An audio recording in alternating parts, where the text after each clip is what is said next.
se sont jointes à nous et à toutes celles qui, pour une raison ou l'autre, ne peuvent être là ce soir, mais qui, nous le savons, sont avec nous de tout cœur.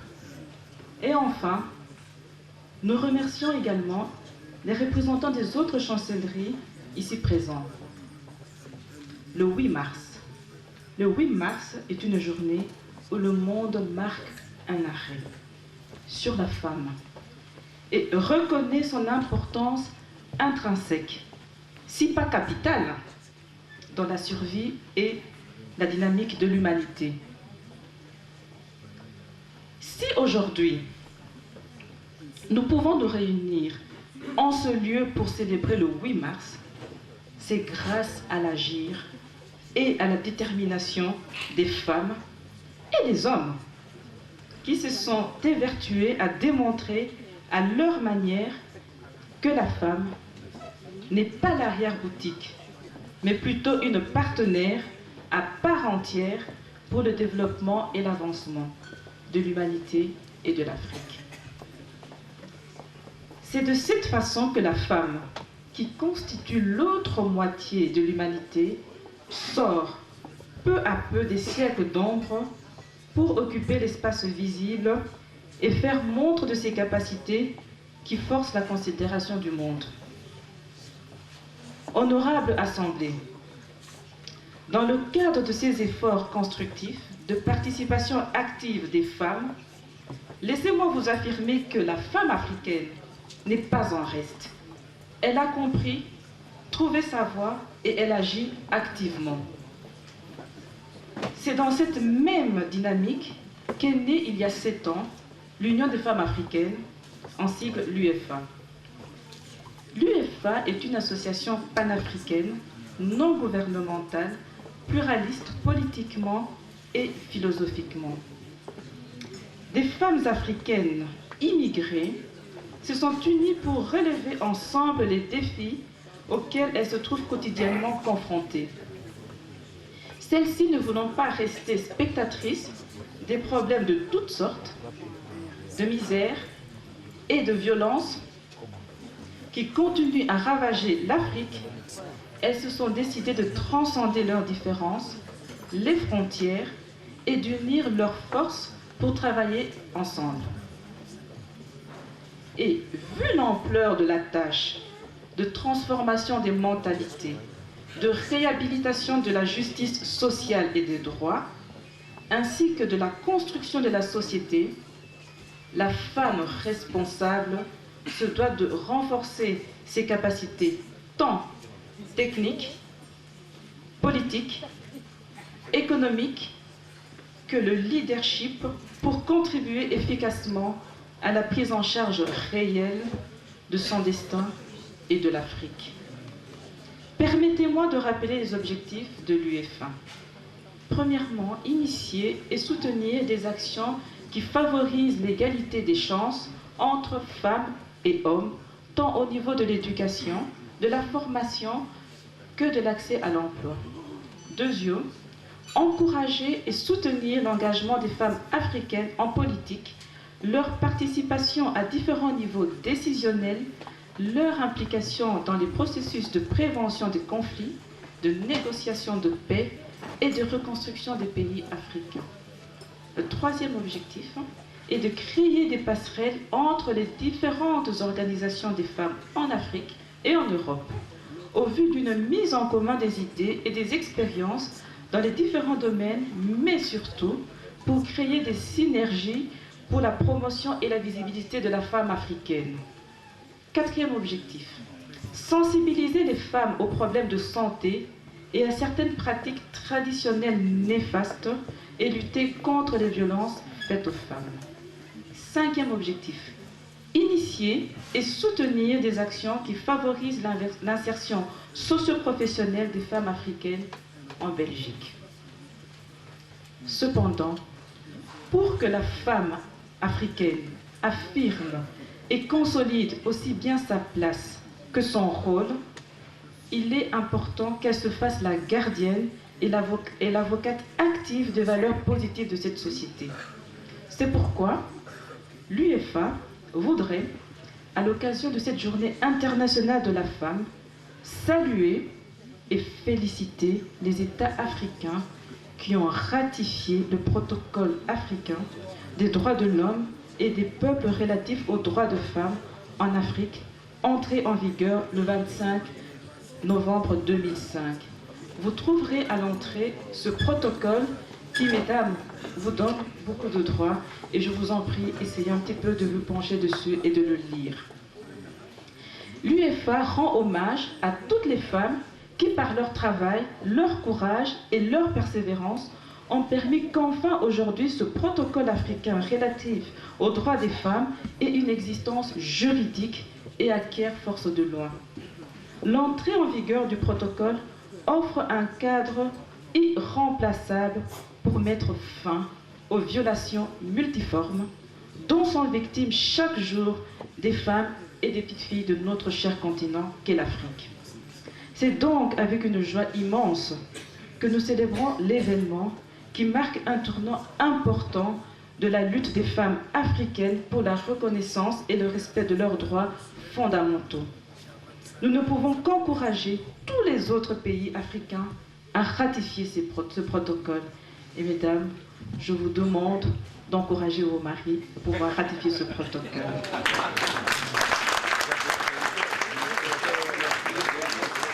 Je terminerai par un proverbe africain qui dit « Un seul doigt ne peut laver tout un visage ». Ainsi donc, pour être réellement vecteur de la promotion et de l'épanouissement pour tous, la femme décideur, à quelque niveau que ce soit, doit cultiver la solidarité avec les autres femmes, de la base au sommet et également avec tous les hommes, j'avais écrit de bonne volonté, et progressistes qui ont compris que la promotion de la femme et que promouvoir la femme dans l'égalité des chances, c'est promouvoir la société et donc c'est se promouvoir soi-même. Merci pour votre bienveillance et bonne fête à toutes les femmes et à tous les hommes.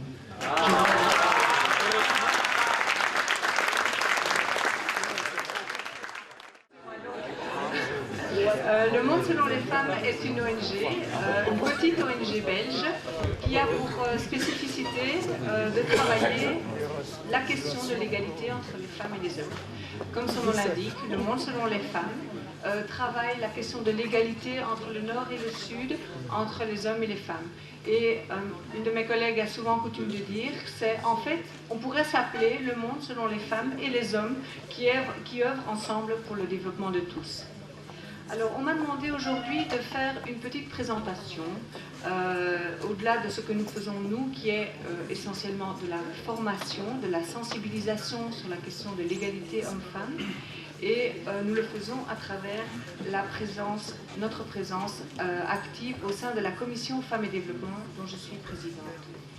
Alors, on m'a demandé aujourd'hui de présenter quelques grands instruments internationaux, un peu dans la foulée de ce que la personne avant moi, l'UEFA, a fait, et aussi de raconter ou de présenter les grands combats que les femmes belges ont dû mener ces dernières années.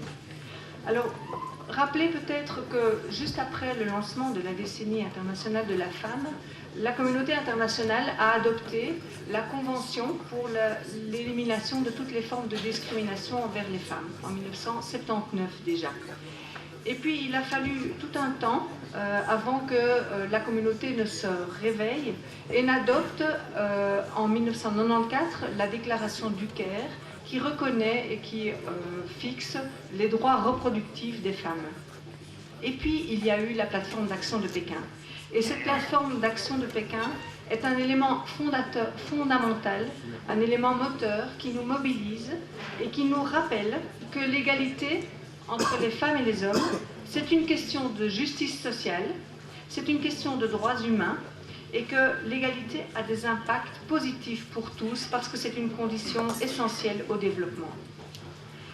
Après la plateforme d'action de Pékin, qui reste vraiment un document fondateur qui nous guide et qui nous permet de nous mobiliser, communauté internationale, gouvernement et associations, il y a eu la résolution 1325.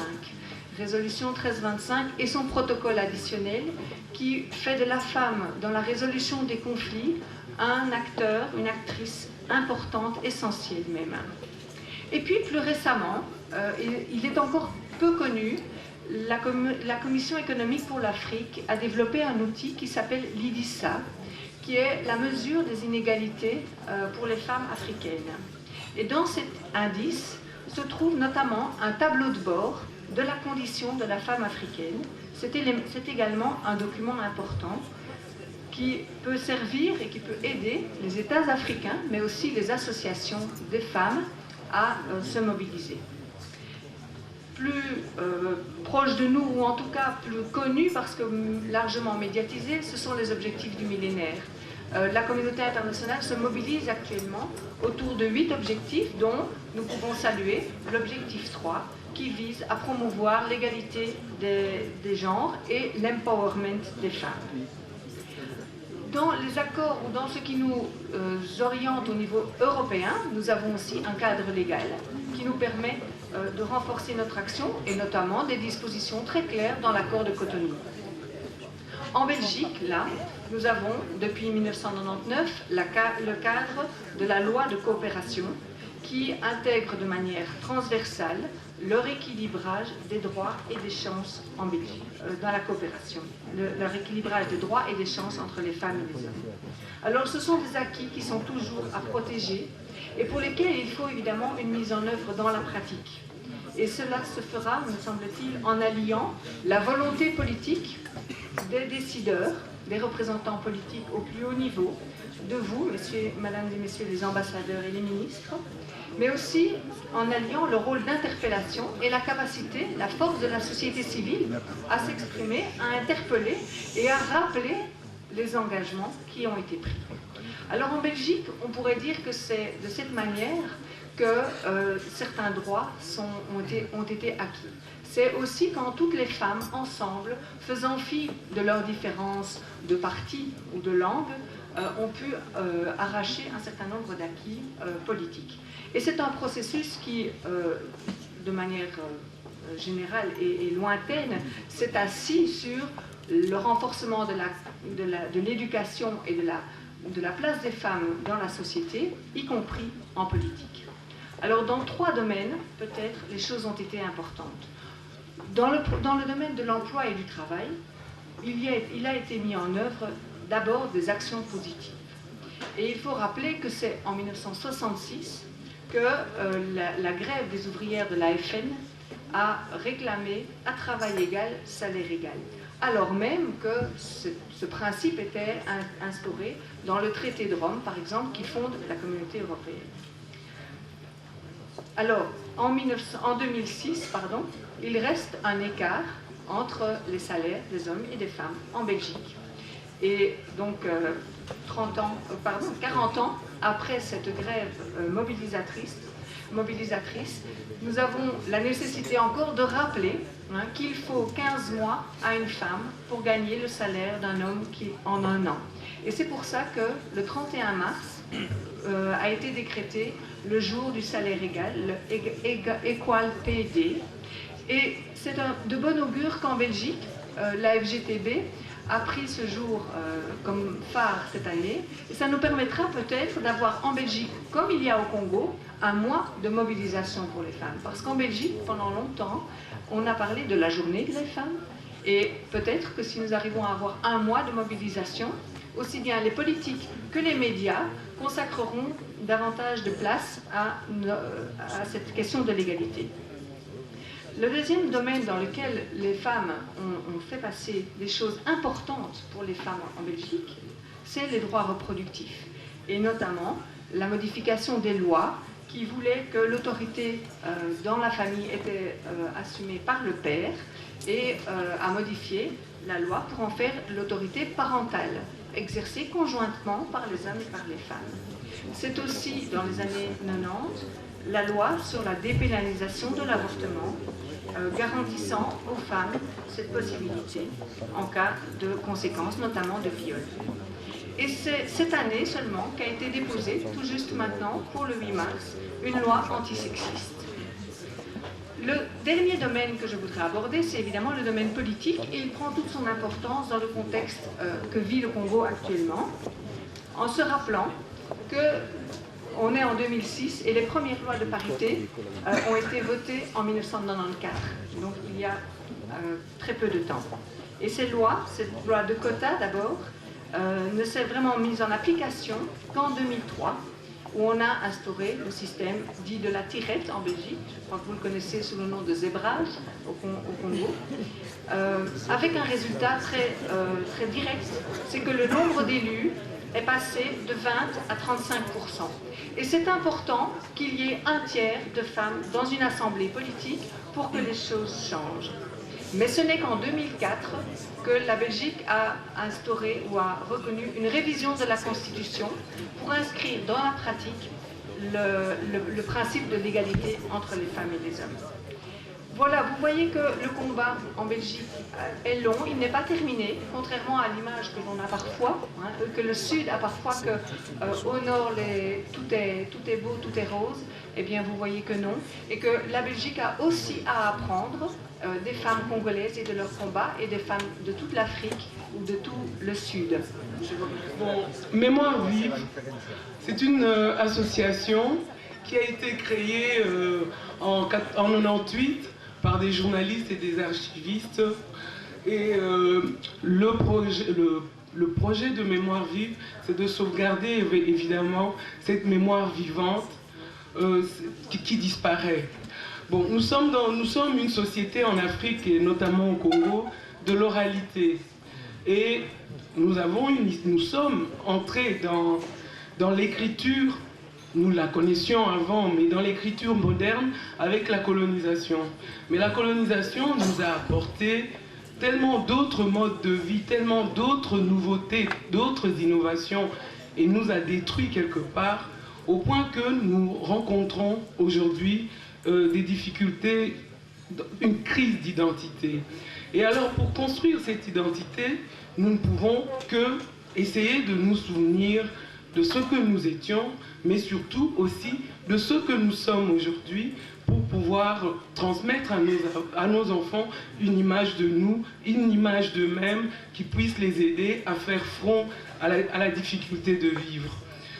Bon, dans Mémoire vive, au départ, l'idée c'est d'archiver tout ce qui vit, tout ce qui peut parler, tout ce qui peut raconter, témoigner de la rue dans laquelle on vit, mais aussi du poste politique que l'on a occupé, du changement social qu'on a pu apporter, ou même de la culture que l'on a conservée, du conte, de la chanson, de tout ce qu'on peut raconter, tout ce qui est dans notre tête, que les autres ne peuvent pas voir, mais que nous devons, puisque nous vivons dans le monde, que nous vivons dans une société, les êtres humains sont des êtres censés vivre en société, ils ne peuvent pas vivre seuls.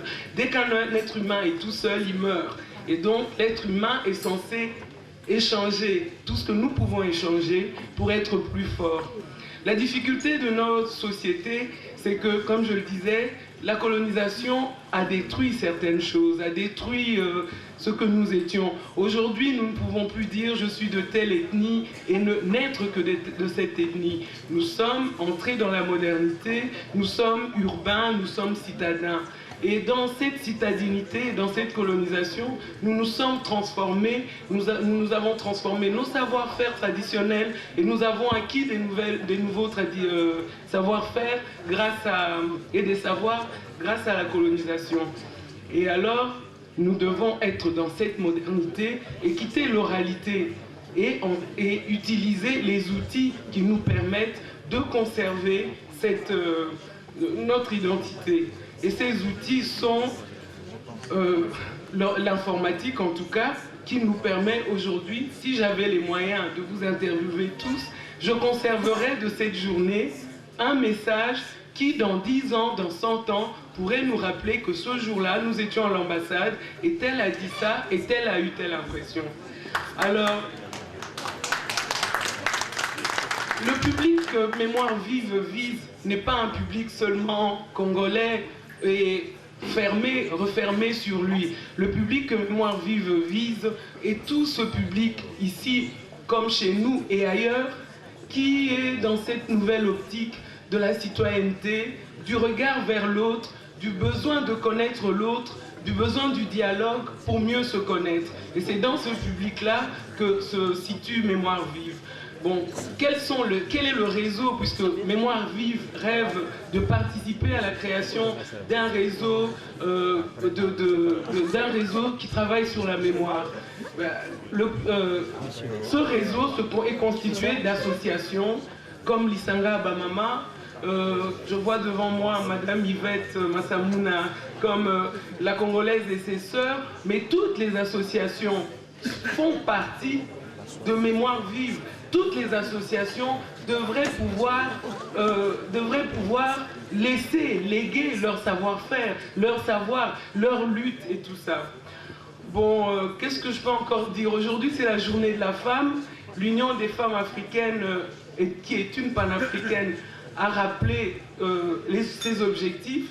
Bon, je dirais, étant donné mon âge, ne croyez pas que ma jupe me rajeunit, mais étant donné mon grand âge, je me souviendrai que dans les années 60, nos mamans faisaient partie de l'Union des femmes africaines, et c'est fabuleux que 40 ans, c'était dans les années 60, presque 40-45 ans après, il y ait encore des femmes qui aient ce projet de l'Union des femmes, que les femmes doivent s'unir, que les femmes doivent se battre. Mais je conclurai en disant au monde selon les femmes, c'est que aujourd'hui le projet de Mémoire Vive pour l'année prochaine, c'est Femmes congolaises et mémoire. Pourquoi Femmes congolaises et mémoire? C'est que, et au sud comme au nord, on a une fausse image les unes des autres. Au nord, on croit qu'au sud, il n'y a rien qui a été acquis, rien, il n'y a eu aucun combat. Et au sud, on croit que tout a été acquis et tout. Mais en réalité, ce que les femmes du sud ont déjà conquis, ici en Europe, certaines femmes ne l'avaient pas conquis. En 66, nous avions le droit de vote et la parité salariale. En 75, je vais conclure. Quand je suis partie, c'est parti. En 75, au moment où on parle de la journée de la femme mondiale et tout, ben au Congo, il y avait pas mal d'acquis que nous avions.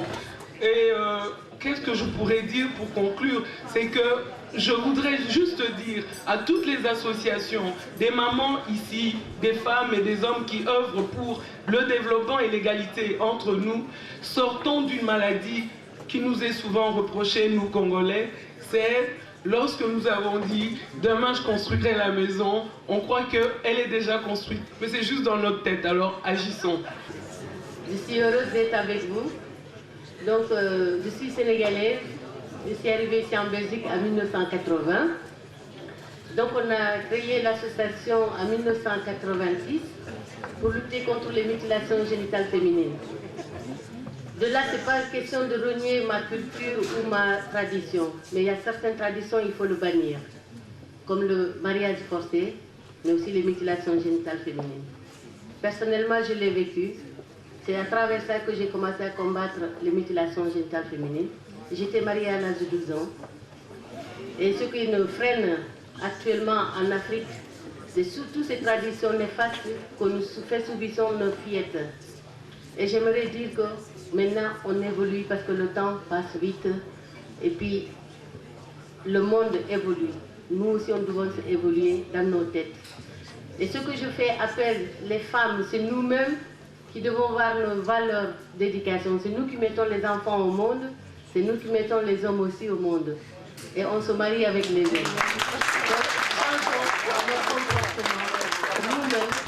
Éduquons les enfants, les filles et les garçons, pied égalité. Ne pas préférence disant que parce que c'est un garçon, je vais le mener plus haut que la fille. Donc c'est à nous-mêmes de changer. J'essaye de faire mon possible de sauver les petites filles qui sont ici mais aussi qui sont ailleurs, surtout en Europe. Je ne vais pas rester longtemps. Je vous remercie de m'avoir invité. Merci beaucoup et continuons le combat ensemble.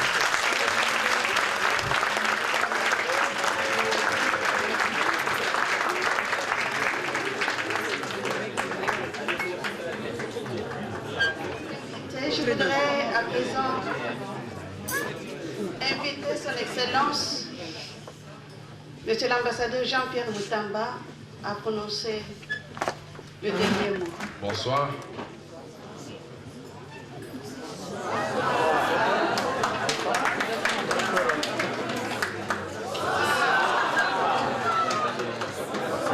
En fait, merci.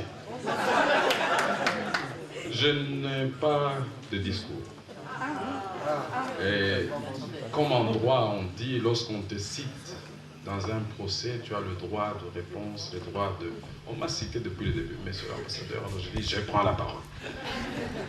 Je voudrais tout simplement vous remercier et vous dire que, exceptionnellement, aujourd'hui, nous n'avons pas été l'ambassade du Congo, mais nous avons été l'ambassade de l'Afrique.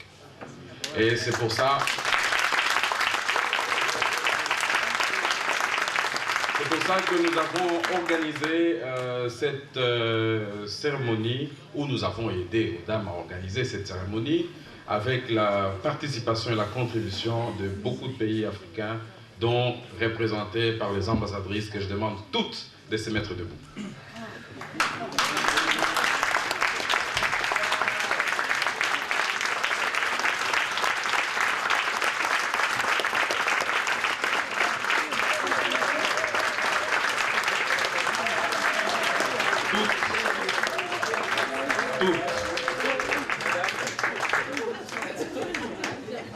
J'ai commencé à me demander si le critère de choix des ambassadeurs à Bruxelles était la beauté de leur épouse, mais je ne sais pas si c'est ça.